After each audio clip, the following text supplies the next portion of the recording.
Vamos a... ya. Hola, pueblo. Ya, formalmente. ¿Cómo estamos? Qué bueno. Me confundió ese gráfico, porque decía, oremos por ¿la qué? Y es LA, me dice mi esposa. LA, es Los Ángeles. Y no, yo estaba medio perdido. Hoy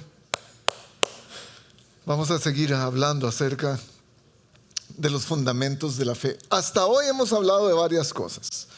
Hasta hoy hemos hablado... ¿tienen tiempo?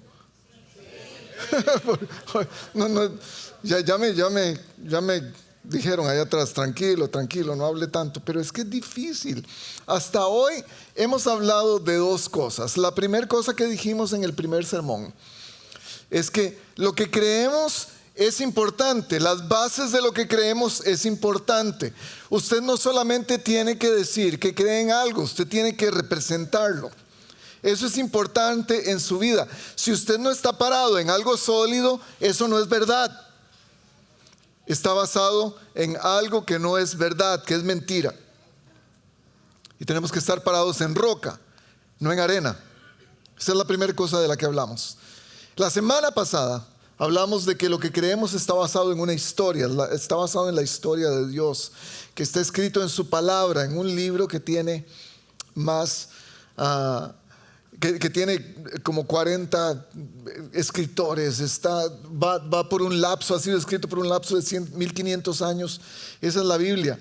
Para los que creen en Dios, esa historia es verdad. Esa historia es uno de los fundamentos que tenemos para nuestra vida. La Biblia. ¿Cuántos leyeron la Biblia durante la semana? Los 6 que la leyeron van a saber de lo que estoy hablando. Los 6 que levantaron la mano saben de lo que estoy hablando. Estoy bromeando y no estoy bromeando. Esto es crítico, gente. Su vida necesita una base sólida. La Biblia es una base sólida. Es la historia de la salvación, de la suya, de la mía, del mundo completo. Hoy nos vamos a enfocar en las 2 primeras partes de esa historia. ¿Recuerdan la semana pasada? Hablamos de 4 puntos de esa historia para que usted lo recuerde fácilmente. La historia de la Biblia, la historia de Dios, la historia de la salvación comienza con la creación. Luego sigue, la creación nos explica cómo era la vida al principio, originalmente. La segunda parte de esa historia es la caída. La caída nos explica cómo es la vida hoy. Y tenemos 2 partes más. Pero hoy nos vamos a enfocar en esas 2 primeras, en la creación y en la caída, porque va a ser importante para entender ese fundamento que tenemos. Porque para entenderlo no solamente tenemos que saber que existe un Dios que lo creó todo, también tenemos que entender cuál es nuestra parte para seguirlo y amarlo. Ahora, en todo esto, hoy vamos a hablar de una palabra muy particular. La palabra es propósito. El propósito es el sentido de lo que tiene algo. ¿Por qué hacemos algo? ¿Por qué la vida? ¿Por qué mi vida? ¿Por qué una iglesia? ¿Por qué un libro? Hoy el tema no es fácil. Porque parte de entender el propósito en nuestras vidas va a tener que entender, va a tener que llevar la idea de quién soy yo en esta vida. No solamente quién es Dios, pero quién soy yo es parte del propósito de nuestra vida. Y eso incluye lo bueno y lo malo que hacemos. Uno de los fundamentos de nuestra fe es entender que usted y yo no somos muy buenos, que digamos. Pablo lo pone en palabras sencillas. Romanos 3:23. Usted conoce el versículo si ha estado en esto de la iglesia por muchos años. Romanos 3:23 dice: por cuanto todos pecaron y están destituidos, apartados, alejados, vedados, escondidos de la gloria de Dios. ¿Qué quiere decir esto? Que todos pecamos. Que todos tenemos algo, un virus que nos ha sido traspasado a través de los años, a través de los siglos. Y este virus se llama el pecado. Y lo llevamos dentro de nosotros.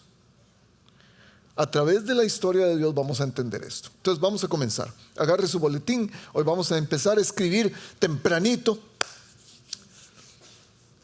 Y vamos a hablar acerca de la primera parte de esta historia de Dios, de la creación.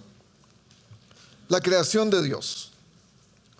Esta primera parte de la historia nos da una idea de cómo era la vida antes. Su primera nota dice que fuimos hechos a la imagen de Dios. Fuimos hechos a imagen de Dios. Déjenme ponérselo rápidamente en contexto, leyendo el texto. Génesis 1.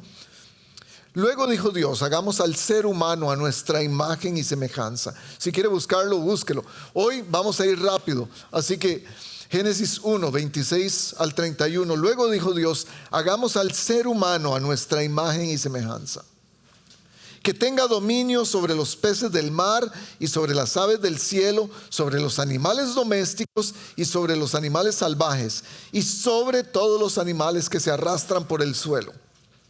Y ahí nos da una idea de propósito. Hagamos al ser humano a nuestra imagen. Esa es la primera. El primer propósito es reflejar la imagen de Dios. Pero el segundo es que tenga dominio. Nos dio un poder. Y dice el versículo 27 y 28: y Dios creó al ser humano a su imagen. Lo creó a imagen de Dios. Hombre y mujer los creó. Eso es parte también importante. Y Dios los bendijo con estas palabras: sean fructíferos, multiplíquense, llenen la tierra y sométanla. Sométanla, palabra clave. Dominen a los peces del mar y a las aves del cielo y a todos los animales que se arrastran por el suelo. Esta parte de dominar a toda la creación, de dominar a todos los animales, es importante. Aunque algunos de nosotros, si vemos un ratón, no nos gusta dominarlo. El ratón nos domina a nosotros. Eso es otra parte. Eso es allá usted con su terapista. Dice el versículo 31: Dios miró todo lo que había hecho y consideró que era muy bueno. Vino la noche, llegó la mañana, y ese fue el sexto día, y ahí fue cuando Dios consumó la creación más grande, el ser humano. Esta es la creación, parte del propósito de la creación: reflejar al Creador. Ese es uno de los propósitos de su vida, posiblemente el más grande. El ser humano refleja quién es Dios. ¿Cómo hace Dios esto? Es que la relación entre Él y nosotros va a reflejar la naturaleza de Él, pero también las cualidades únicas que Él nos dio va a reflejar esa naturaleza. Hablemos de eso un poco. En la creación, en esta parte de la creación, y ese es su siguiente punto, nuestra identidad es definida. Se define quiénes somos. Se define lo que somos. Y nos da un grupo de características únicas. Esto no está en sus notas, pero si quiere escribirlo, hágalo. 4 características especiales, que son las que reflejan directamente la persona de Dios. La primera es espiritualidad. Él nos hizo seres espirituales para estar en unión con Dios. Y la espiritualidad, de acuerdo a la Biblia, es la unión con Dios a través de la contemplación y de la participación en sus propósitos.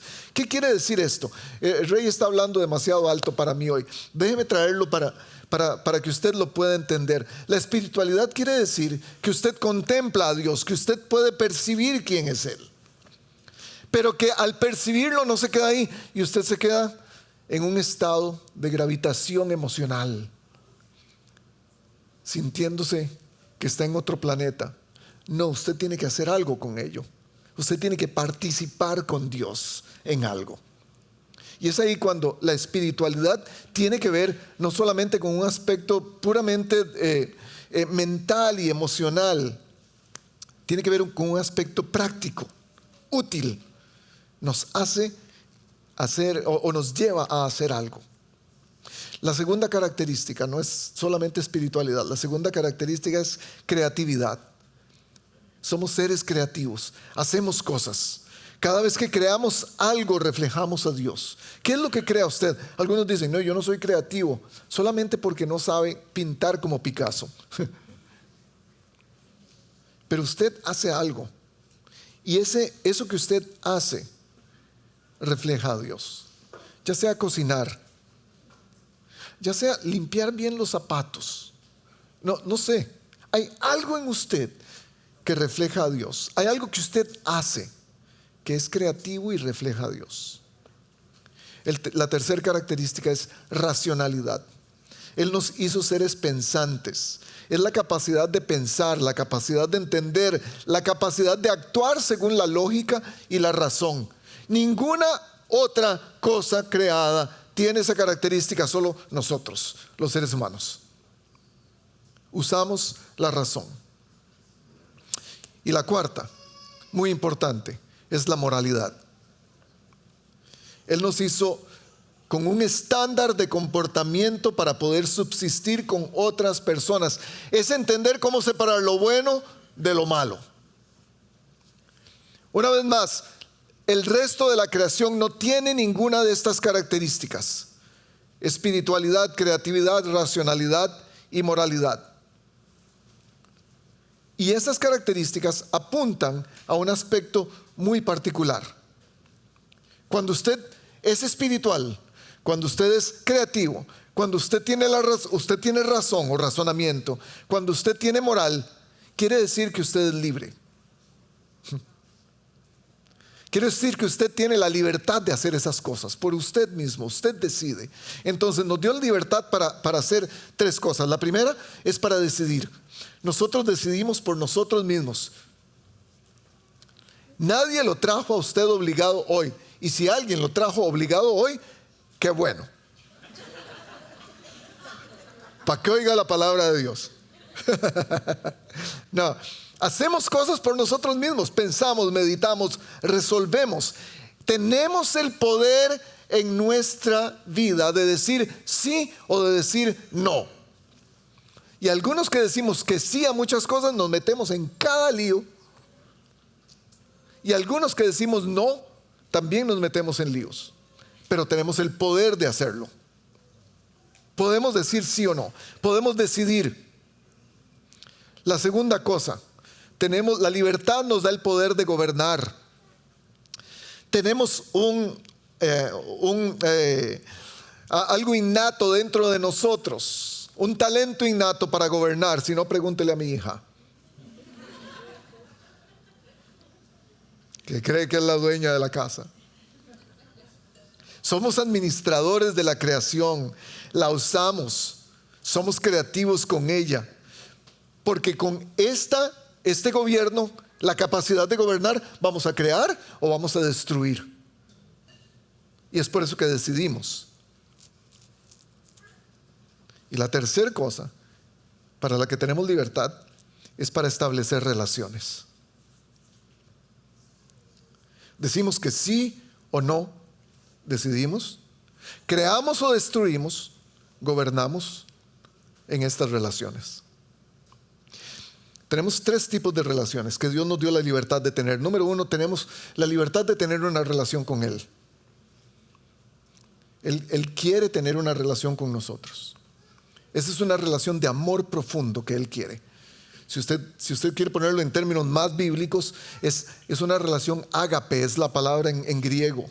Es un amor profundo, un amor que no tiene barreras.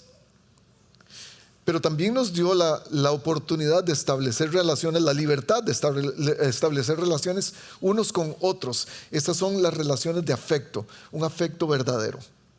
Es por eso que usted ama a alguien y alguien a usted lo ama. En la primera relación con Dios, Él nos amó primero, por eso envió a Cristo. Por eso nos creó, por puro amor. En las relaciones que tenemos unos con otros, amamos gente, pero también odiamos gente. Tenemos la capacidad, la libertad de establecer relaciones. A Dios le podemos decir que sí, pero también le podemos decir que no.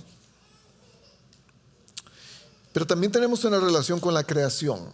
En esta relación con la creación administramos responsablemente. Y es el uso que tenemos de la creación. Cómo usamos los elementos, la comida, la luz, la energía, etc.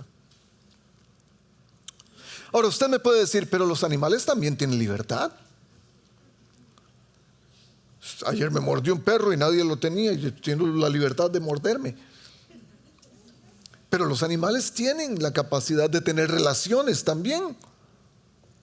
Dicen que los pingüinos, creo que son los pingüinos emperador, que escogen una pareja de por vida. Si la pareja muere, el otro pingüino queda solo. Hay muchas especies que hacen lo mismo. Hay una diferencia, sin embargo, porque los animales,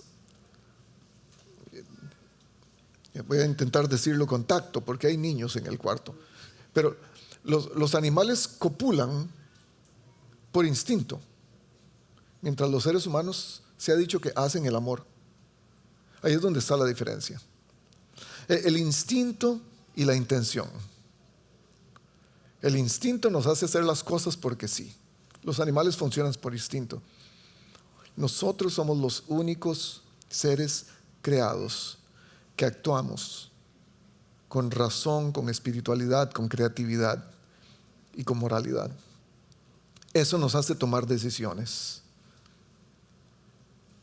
Eso quiere decir que fuimos creados con un propósito. Si Dios nos dio todas esas características, quiere decir que para algo nos dio esas características. Por algo usted ama, por algo usted sabe tomar decisiones, por algo usted sabe administrar. Decidimos, gobernamos, nos relacionamos. Esa fue la intención original de Dios cuando nos creó. Eso es lo que pasa en la creación. Él nos hace y nos da un propósito y nos da funciones y nos da libertad para ser nosotros mismos. Pero viene la caída. Y en la segunda parte de la historia ocurre que la imagen de Dios se convirtió en un ídolo. La imagen de Dios se perturbó. Es su siguiente nota en la caída. Hay otros relatos culturales de la creación y no sé si usted está convencido de eso, si usted sabía eso. Hay otras culturas que tienen relatos como la Biblia acerca de la creación. El relato babilónico de la creación se llama Enuma Elish. Fue encontrado en una serie de tablas y estaba escrito. Es un poema y está escrita toda la historia de la creación. Para ellos la creación fue diferente. Fue descubierto en los años 1800 y este relato habla de la guerra entre muchos dioses que al fin crearon un dios, pero muchos dioses que se tenían envidia, que estaban peleados el uno con el otro y al final entre ellos crean un dios que se llama Marduk y este Marduk parece que el dios ahora que toma las decisiones. Y este Marduk crea más dioses y crea más guerras y crea más disensión y crea más pleito. Lo importante de lo que nos habla el Enuma Elish es que los dioses crean otras entidades que se parecen a ellos para que gobiernen, pero estas entidades fallan, fracasan miserablemente. En el relato bíblico, Dios crea al ser humano a su imagen y semejanza y el ser humano fracasa. De eso se trata la caída. El Enuma Elish se parece a lo que nos ocurrió a nosotros de alguna manera. Génesis 3, del 1 al 7. Si quiere buscarlo, búsquelo. Hoy les dije que vamos a ir un poco más rápido. La serpiente era más astuta que todos los animales del campo. Estamos solo en la tercera página de la historia, gente. Así que preguntó a la mujer: ¿con qué Dios les dijo que no comieran de ningún árbol del jardín? ¿Podemos comer del fruto de todos los árboles?, respondió la mujer. Oiga lo que le responde la mujer en su propósito, en el propósito que Dios le había dado. Ella dice: sí, tenemos la libertad de escoger.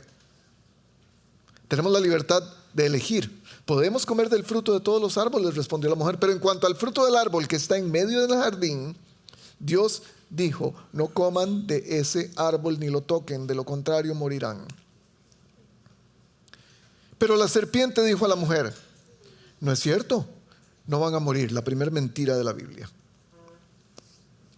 Dios sabe muy bien que cuando coman de ese árbol se les abrirán los ojos y llegarán a ser como Dios. Mentira, segunda mentira de la Biblia. Porque ya ellos estaban hechos para reflejar la imagen de Dios. ¿No es cierto? No van a morir. Dios sabe muy bien que cuando coman de ese árbol se les abrirán los ojos y llegarán a ser como Dios, conocedores del bien y del mal. La mujer vio que el fruto del árbol era bueno para comer y que era atractivo a la vista y era deseable para adquirir sabiduría. ¿Notó lo que le pasó a la mujer? Ella vio el fruto del árbol que era bueno para comer, tuvo deseos por el árbol, así que tomó su fruto, hizo algo y lo comió. Luego dio a su esposo, que estaba con ella, y él también comió. En ese momento los ojos de ambos fueron abiertos y tomaron conciencia de su desnudez. Por eso, para cubrirse, entretejieron hojas de higueras. Y ahí es donde cae el propósito de Dios para el ser humano. Porque deberíamos reflejar a Dios en todas nuestras decisiones, en nuestra forma de gobernar, en nuestras relaciones. Pero ¿qué pasa? Nuestra identidad es distorsionada en la caída. Nuestra identidad se distorsiona. Entonces ya no estamos aquí para hacer el propósito de Dios, estamos aquí para hacer nuestro propósito. La identidad en la Biblia siempre va a estar ligada con el propósito de nuestra vida.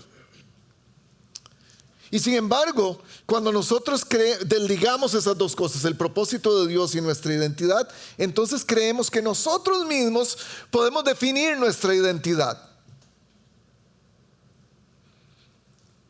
Voy a darles unos ejemplos. Entonces decimos que lo que define nuestra identidad es nuestra sexualidad.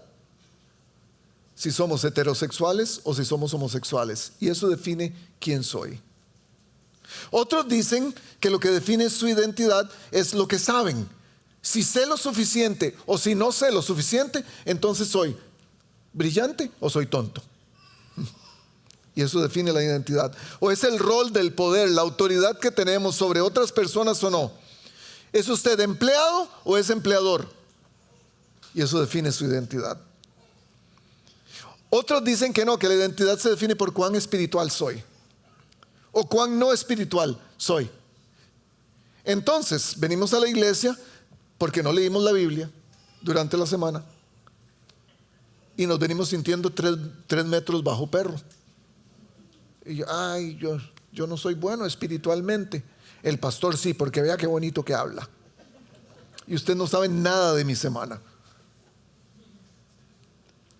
Otros dicen que la identidad está en la capacidad creativa de la persona. Si sé cantar como Susán, tengo el cielo. Pero como no le pego ni a 2 notas, no tengo oído ni para tocar la puerta, entonces no sé. No, soy un desastre. Otros dicen que su identidad está en los logros morales. Y este es muy importante. Porque alguien dice que su identidad está en ser una buena persona o ser una mala persona. Entonces hemos dividido el mundo con los buenos y los malos. Los malos están en cárceles. Los malos pellizcan bebés. Los malos se roban el cable del alumbrado público, qué sé yo, para tener cable gratis en su casa. Los buenos venimos a la iglesia los domingos. Estamos salvados. Los buenos no le hacemos daño a nadie. Los buenos trabajamos todo el día. Esa es la distorsión. No quisimos hacer el propósito de Dios, pero decidimos ser como Él. Y decidimos que ahora somos nosotros los dioses y no Él. ¿Qué pasa con eso? Eso tiene que ver con el título de mi sermón. En el pasado, los faraones, los césares en el mundo antiguo, ellos hacían lo posible para que su imagen fuera duplicada. Ellos tenían la intención de que todas las personas supieran de que la imagen de ellos debería ser duplicada porque ellos tenían un puesto divino. Entonces recuerdan a Jesús diciendo: denle al César lo que es del César, cuando vio la moneda, porque la moneda tenía la cara del César. El faraón tenía estatuas del faraón por todas partes. ¿Recuerdan Nabucodonosor? En el libro de Daniel, él hizo una estatua de sí mismo para que la gente lo adorara. Cada persona que piensa que es un Dios o que tiene un puesto de divinidad va a tratar de duplicarse a sí mismo para revelar su imagen. Es lo que hizo Dios. Creemos que nosotros somos tan creativos que eso lo hicimos nosotros mismos. No, Dios lo hizo. De alguna manera, Dios creó pequeñas personas que reflejamos su imagen. Lo interesante es que, no sé si usted se ha dado cuenta, pero esos son ídolos. Un ídolo es la imagen de un Dios al que se le ofrece culto, porque representa a ese Dios. Eso fue lo que hicimos nosotros, nos convertimos en nuestros propios ídolos. Nos vimos a nosotros mismos. ¿Cuánto sabemos? ¿Cuánto entendemos? ¿Cuánto podemos hacer? ¿Cuán creativos somos? ¿Cuán morales somos? ¿Cuán espirituales somos? Y dijimos: no, caramba, debo ser un Dios. Y de ahí la efectividad de la mentira de la serpiente. La distorsión es que no quisimos hacer el propósito de Dios y nos convertimos en un ídolo, nuestro propio ídolo. Pero nuestra identidad de libertad, nuestra idea de libertad cuando caemos, afecta varias cosas. Afecta la realidad, número uno. Afecta nuestra realidad, porque entonces la realidad es otra cosa para nosotros. La verdad es relativa. Si yo lo creo, es mi verdad. Si usted no lo cree, allá usted. Pero para mí es verdad. Y entonces la realidad está afectada completamente. Alguna gente dice: si yo digo, creo, expreso lo que hago y si está bien, eso es mi verdad. Es por eso que hay tantas verdades en el mundo en este momento. Porque el estándar ya no es Dios, el estándar soy yo. Yo soy mi ídolo. Yo soy mi propia verdad. Soy mi propio Dios. Adoramos la libertad que tenemos de ser y de hacer lo que nos da la regalada gana. Y adoramos esa libertad. Y cuando adoramos algo, hacemos lo que adoramos. Practicamos de esa manera. Porque somos nuestros propios dioses. Y no me importa lo que ocurra a mi alrededor si yo estoy bien. ¿Usted ha dicho eso alguna vez?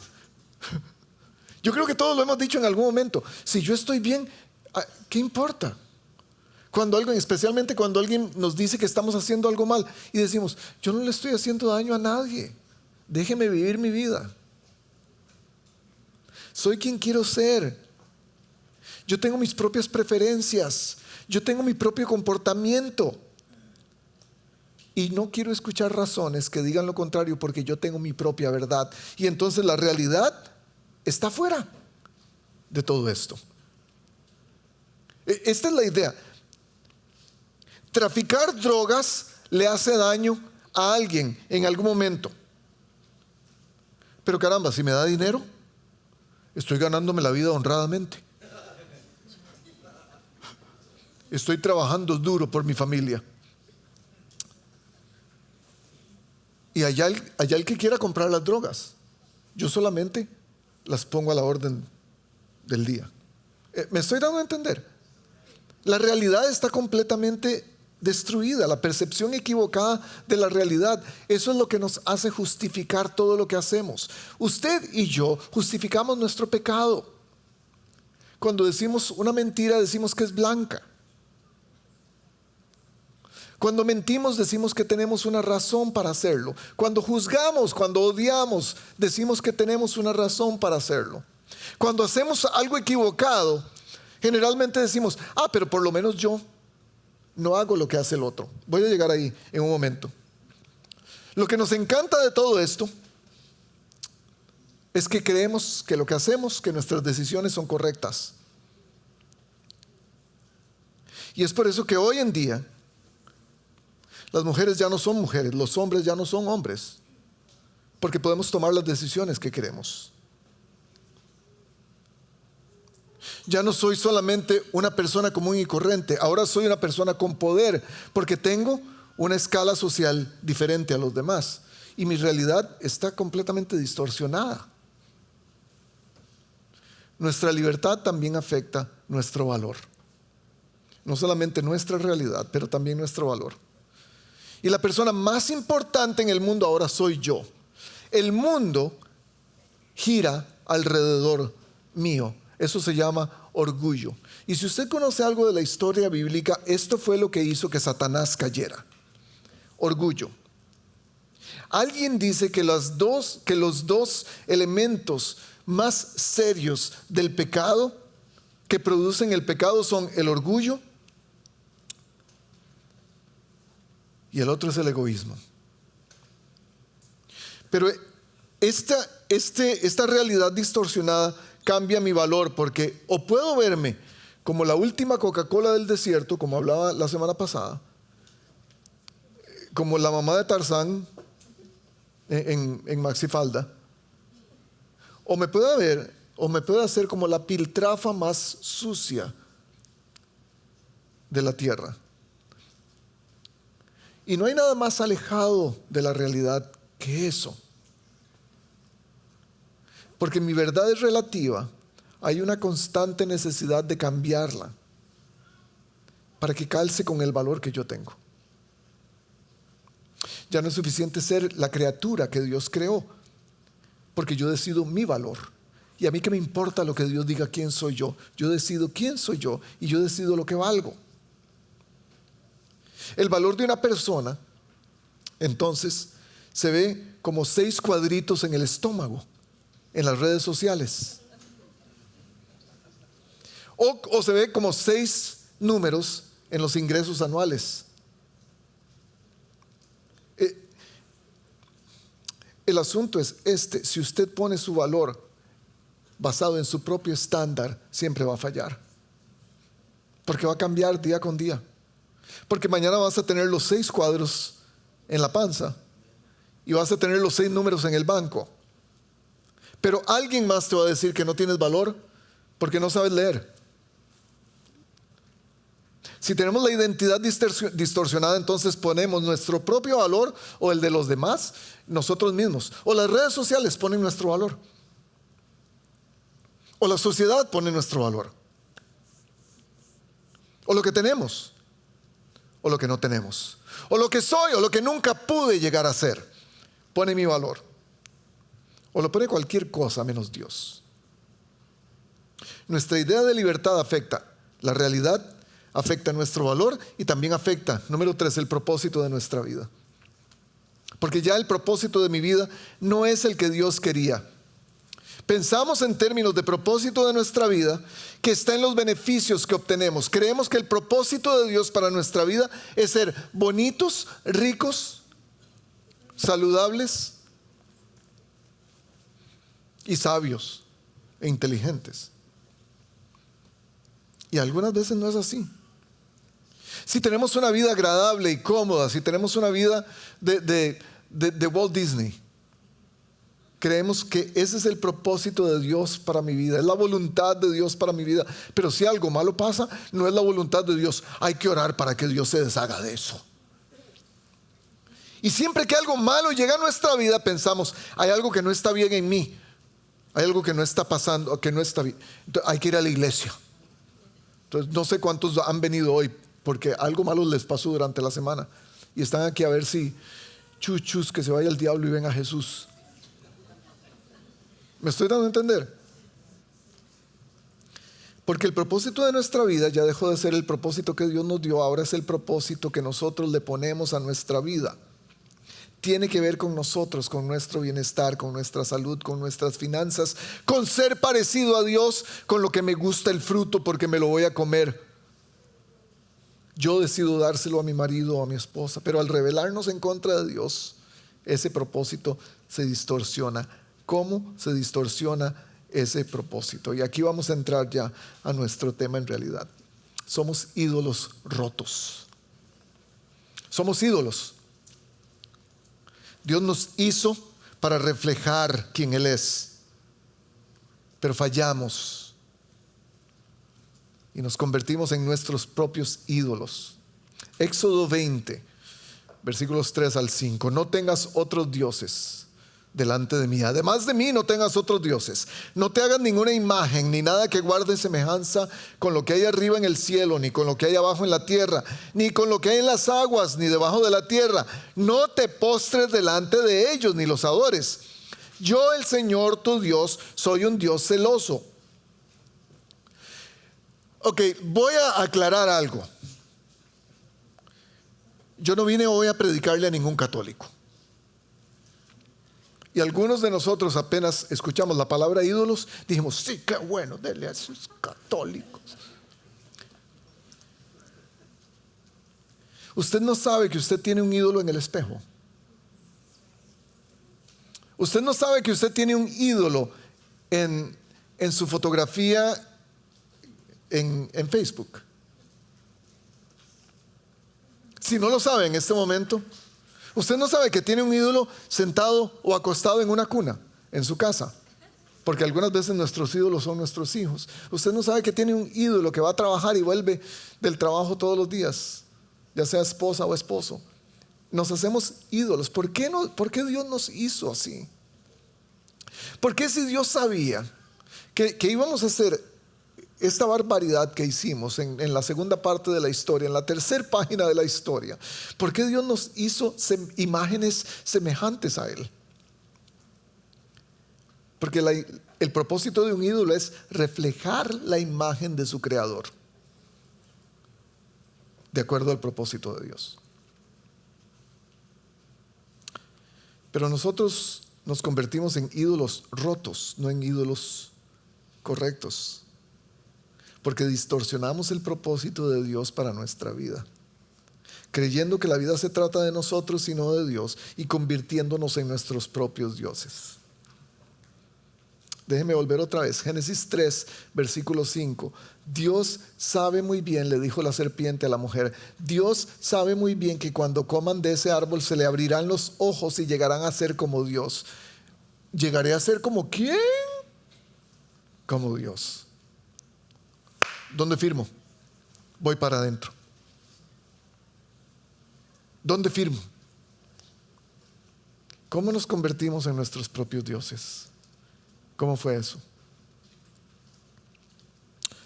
3 cosas para ir aterrizando. Los ídolos se forman a base de orgullo y egoísmo, ya lo dije antes. Orgullo y egoísmo son las 2 bases para ser un ídolo. La señal básica de un ídolo roto, es orgullo. Pensar que sabemos más, que somos mejores que Dios y mejores que los demás. Es por eso que hay tantas personas que no quieren creer en Dios. Estaba viendo un debate entre un ateo y un cristiano el otro día. El cristiano, después de escuchar todas las razones que el ateo le dijo, le hizo una pregunta. Si el cristianismo fuera verdad, si hubiera suficiente evidencia para que usted pudiera creer que Dios existe, ¿usted creería en Él? Y el ateo respondió no. Y él le preguntó ¿por qué? Y el ateo responde: porque ni siquiera con la evidencia yo creería que Dios existe. Y eso es orgullo. Porque si no hay nada que nos pueda convencer del propósito de Dios en nuestra vida, el orgullo es la principal razón de nuestra vida. Eso es lo que afecta a nuestra sociedad hoy.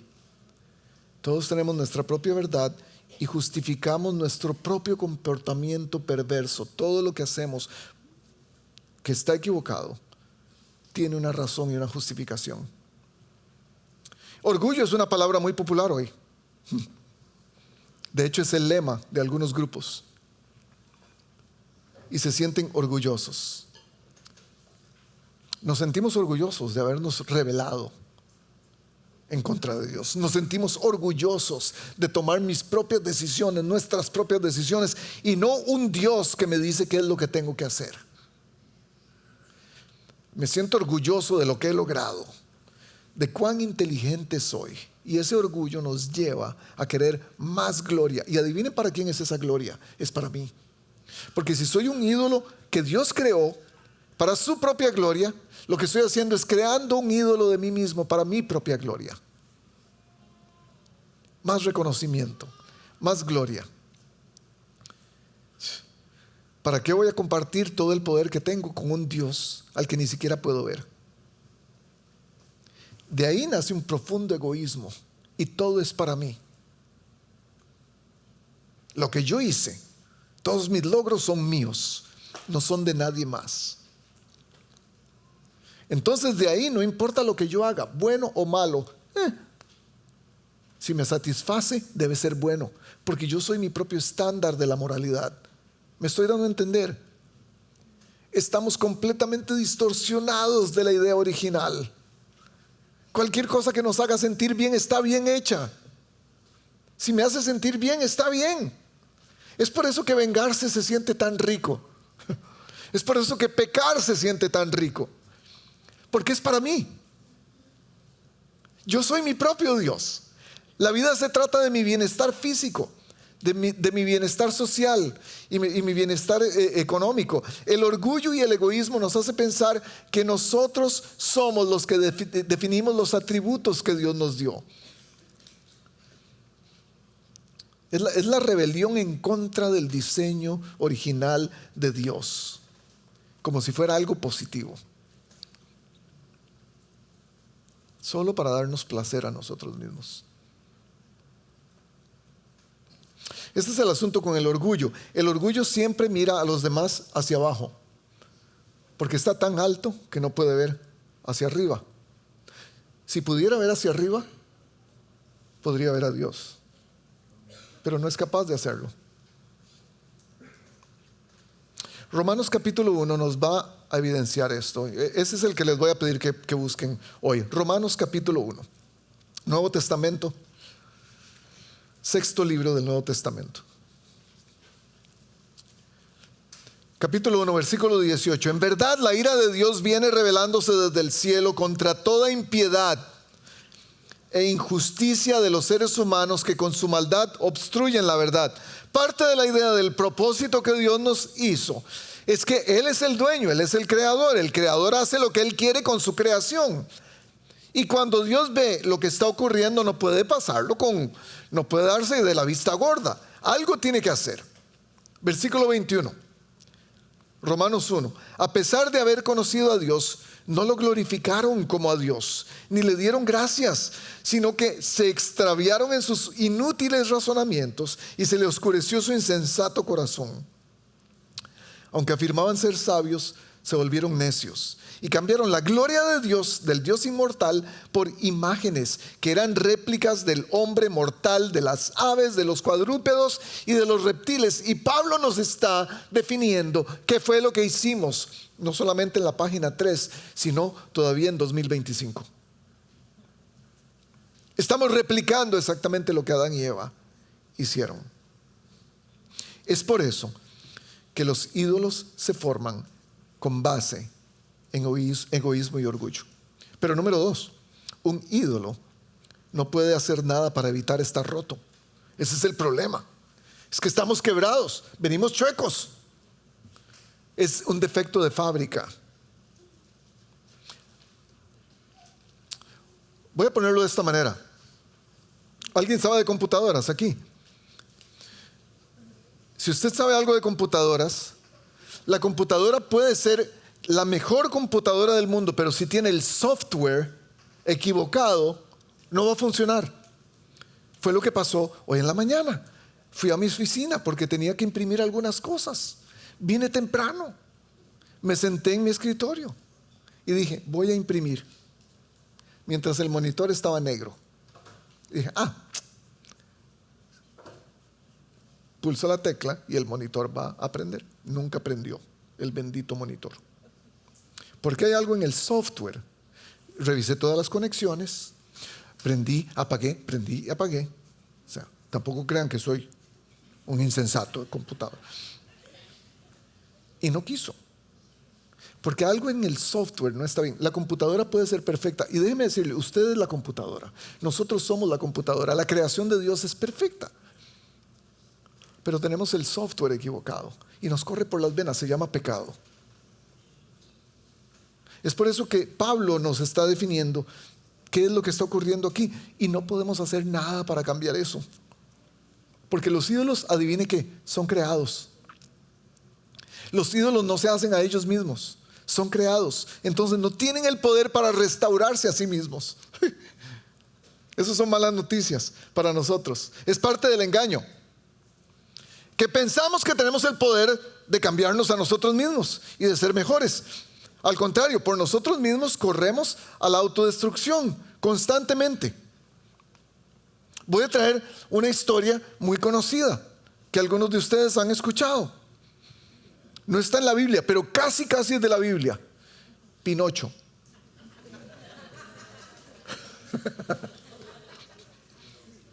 Usted no sabe cuánta verdad hay en esta historia de Pinocho. Porque Pinocho es una marioneta creada por Geppetto. Y a Geppetto le encanta tanto su marioneta que dice, ay, me encantaría que fuera un niño para que fuera mi hijo. Y entonces viene el hada y le pone vida a Pinocho. Y Pinocho se convierte en un niño.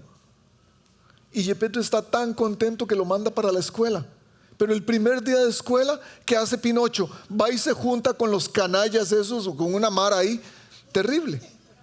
Y lo llevan a hacer todo tipo de cosas. Lo hacen mentir y por mentir, ¿qué pasa? Le crece la nariz. Y lo hacen hacer todo tipo de travesuras. Y físicamente Pinocho ve el cambio que está ocurriendo en él. Y él no tiene opción para salir de ahí.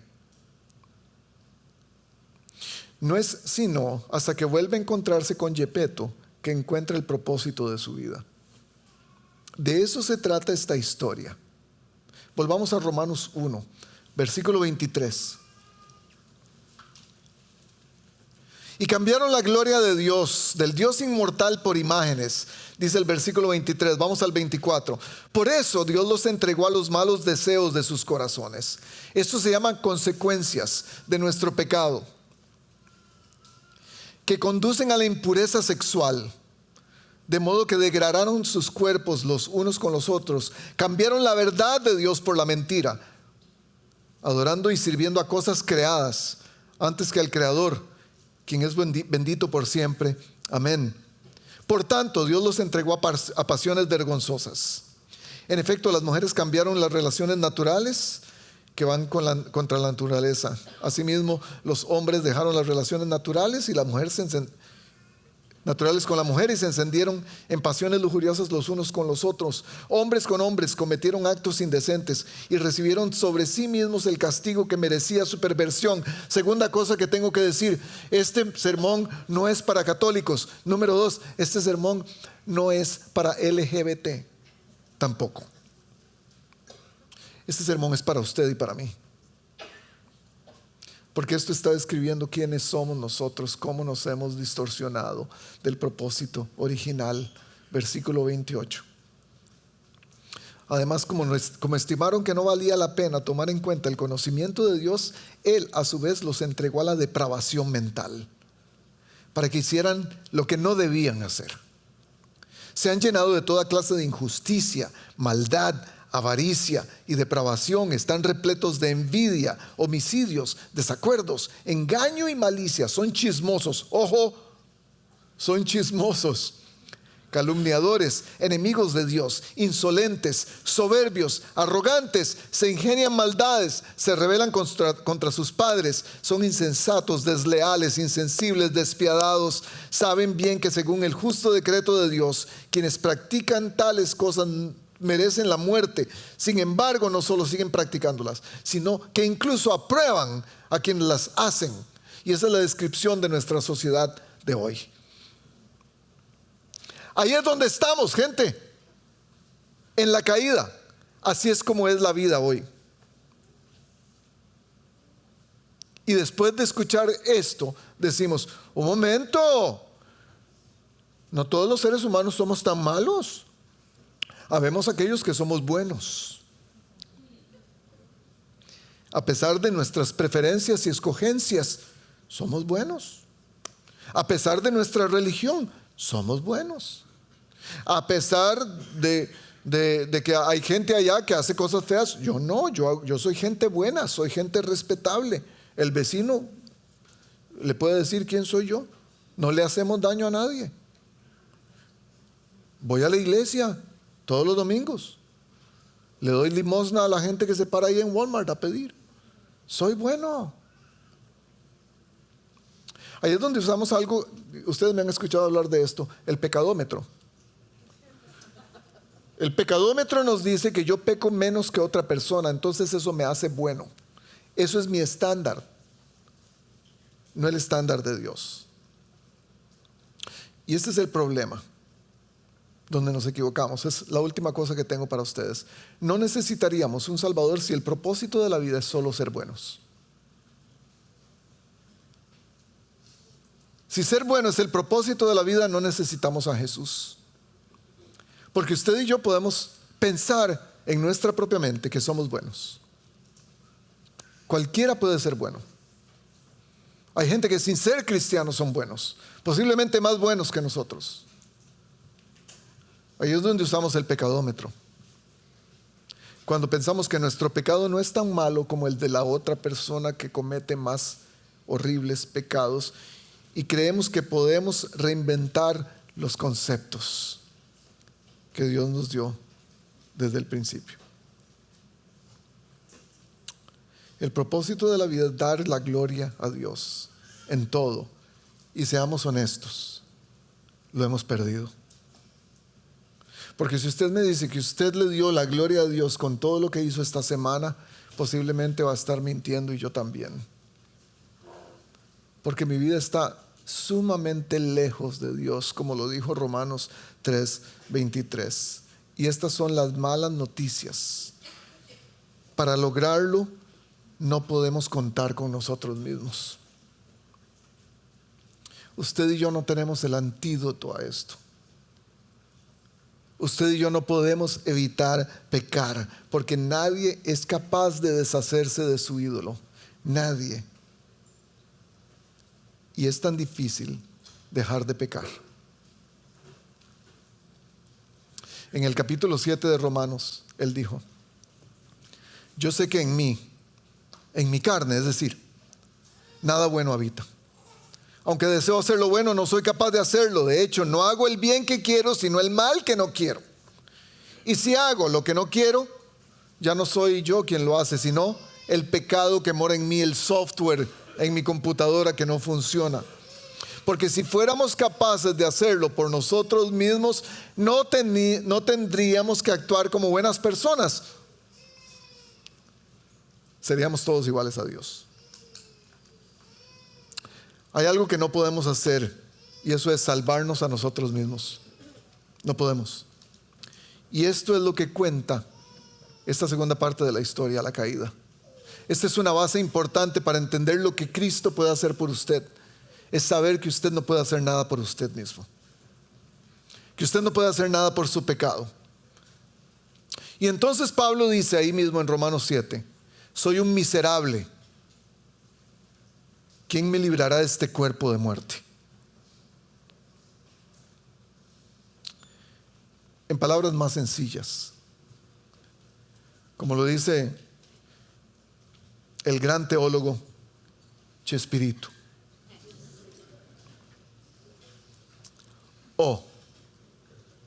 ¿Y ahora quién podrá defenderme? Se oye simpático poniéndolo en esos términos, pero es ahí donde usted y yo estamos, porque no tenemos ninguna manera de salvarnos a nosotros mismos. ¿Quién me salvará de este cuerpo sujeto a muerte?, dice Pablo. Y ahí es donde estamos. Nadie nos puede salvar. Nadie nos puede salvar. Pero cuando escuchamos al fondo una voz dice: yo soy, yo puedo, yo pude y yo todavía puedo.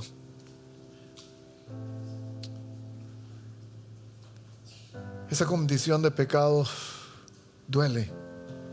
Duele confrontarse con la verdad y saber, viéndonos en el espejo, saber que somos tan malos. Y ya todo lo que hemos dado, todo lo que hemos dicho que ha sido valioso, todos los logros que tenemos, se convierten en nada cuando sabemos que no podemos salvarnos a nosotros mismos. Estamos ahí, pero no nos vamos a quedar ahí. Señor, yo pido por mis hermanos que están hoy en este lugar sintiendo la presión del pecado, la presión de lo que no pudieron hacer esta semana bien, de lo que no pudimos hacer esta semana bien, la presión de la controversia que tenemos cada día en nuestra vida. Yo quiero hacer lo bueno, pero no puedo. Yo quiero amar a esa persona, pero no puedo. Yo quiero perdonar, pero no puedo. Yo quiero no sentir orgullo, pero no puedo. Y es esa lucha que está constantemente batallando entre nosotros y tú. Mientras estamos en ese proceso, Señor, sabemos que tú estás con nosotros,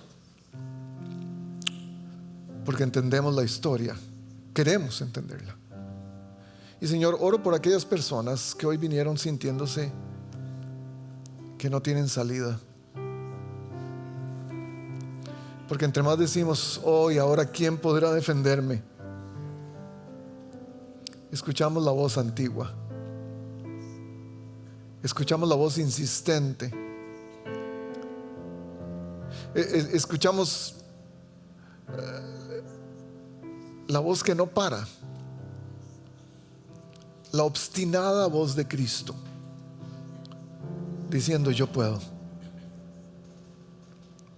Y Señor, que esta semana, mientras estamos pensando en cuán lejos estamos de ti, porque decidimos hacer de nosotros los ídolos que tú querías para que el mundo te viera a ti, no para que nosotros nos hiciéramos dioses, mientras estamos meditando en eso, que tu Espíritu nos llene de convencimiento para saber en qué partes tenemos